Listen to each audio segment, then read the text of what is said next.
దానికి బేసిక్‌గా మన కజిన్స్ గాని, లేకపోతే మనతో ఉన్న సిస్టర్సు, బ్రదర్సు ఎవరికైనా గొడవలు జరుగుతూ ఉంటాయి కామన్‌గా. సో, ఆ గొడవలు జరిగినా కానీ, కోపంతో మాట్లాడుకోకపోయినా గానీ, వాళ్ళకి ఒక కష్టమొస్తే ఖచ్చితంగా మనం రియాక్ట్ అవుతాం. ఆ ఎమోషన్స్ అనేవి ఖచ్చితంగా రియాక్ట్ చేపిస్తాయన్నమాట.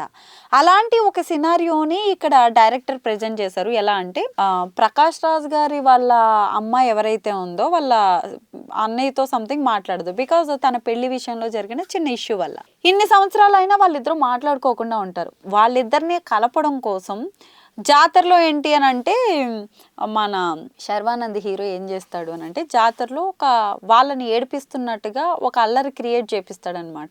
సో, వాళ్ళ చెల్లిని ఎవరో ఒక అబ్బాయి, ఎవరో ఒక ఎక్స్ పర్సన్ వచ్చి ఏడిపిస్తా ఉంటారు. వేరే వాళ్ళు ఎవరైనా పట్టించుకుంటారులే అని అనుకుంటాం. కానీ ఎవరు లేకపోతే ఇప్పుడు మనకి తెలిసిన ఫ్రెండ్స్ ఎవరైనా వాళ్ళని ఎవరైనా ఏడిపిస్తూ ఉంటే సరౌండింగ్స్‌లో ఎవరైనా వచ్చి మనం వాళ్ళతో మాట్లాడుకోకపోతే ఏం చేస్తారు? సరౌండింగ్స్‌లో ఎవరైనా వచ్చి సేవ్ చేస్తే ఓకే. వాళ్ళు బానే ఉన్నారు అని అనుకుంటాం. ఎవ్వరు లేకపోతే మనం మాట్లాడుకోకపోయినా మనం వెళ్లి సేవ్ చేస్తాం గదా!